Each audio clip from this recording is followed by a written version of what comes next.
Squitieri, I live in Madison County. I'm an environmental professional, worked in the wastewater field for 40 years, federal, state, county, city, private. Know a lot about wastewater. You know, I've attended these meetings and I still really can't figure out what JEA is trying to accomplish with this thing. I really think that you guys should read the 403-064 Florida statutes to see what that says, because there's another caveat in there that basically gives them to 2039 to come into compliance, because they think they're going to do this READY project. It's Rural Economic Development Initiative, that gives them additional time to do those little caveat things that John Quarterman was talking about.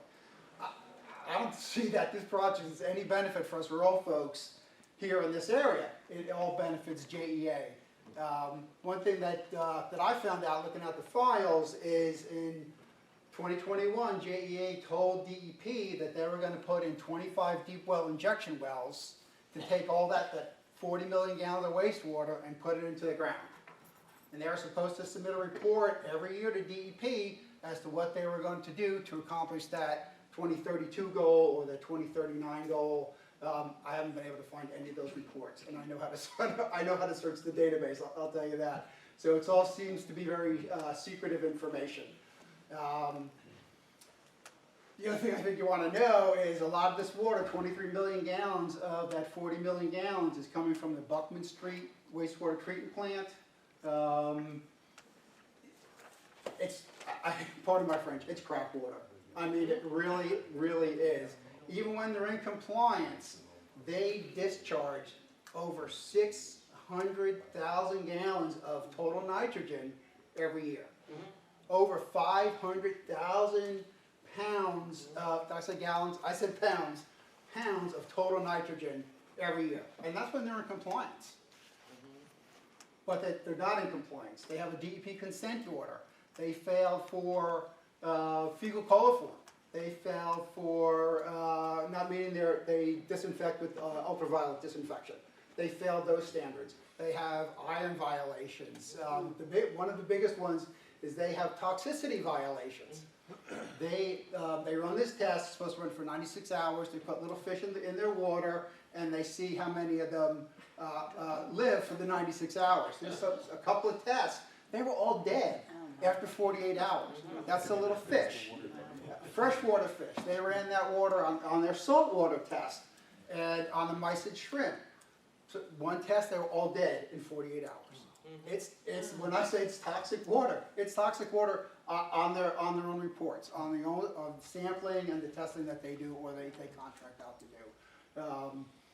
So even when they're in compliance, I'll just run you some numbers just real quick, so you see what water we're going to be blessed with. Right. Come on, got to get the phone to go work. Okay, let me see if I can figure this out. So, and this is when they're in compliance.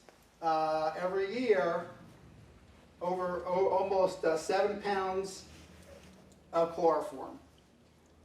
With dieldrin, not so much, not so bad. How about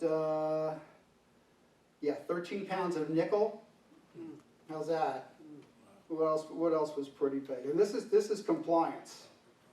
There was another big one. Anyway, heavy metals. You know, I asked the DEP guy when I was at that meeting at IFAS, I said, you guys, why don't you run some tests for, everyone's concerned about PFAS. Everybody's concerned about pharmaceuticals. You're saying that these wetlands treatment systems can take it out. Why don't you go to the Jacksonville regional authorities that have a wetlands treatment system working, you know, in Paynes Prairie, and sample the influent to the wetlands, sample the effluent from the wetlands, and see what the numbers are. Like, oh, gee, that's a good idea. I don't think they'll ever do it, but you know, it's out there. It's out there for them to do. And to me, the most disturbing thing is they really don't know what to do. They really don't. I talked to Ed Smith with DEP. I talked to one of their consultants.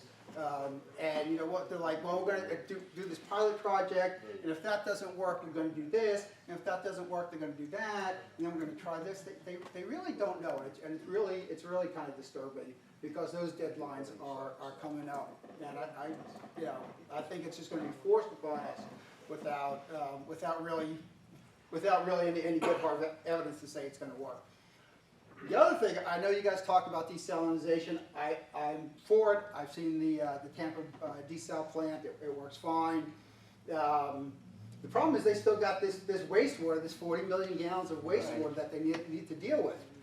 Well, 2 years ago they passed 62565, which allows direct potable reuse, that they can take their own wastewater and pump it directly to a water treatment plant and send it out to the system. It kills two birds with one stone. It reduces the groundwater recharge that the groundwater that they're pulling out of the water here, and it gets rid of their wastewater in one fell swoop. So I would start pushing that idea too. DEP has changed the rules where you can do that. I think it's just another good solution. I think that was quick. That's all I want to say. Thank you. I work with John, just we're trying to get it together.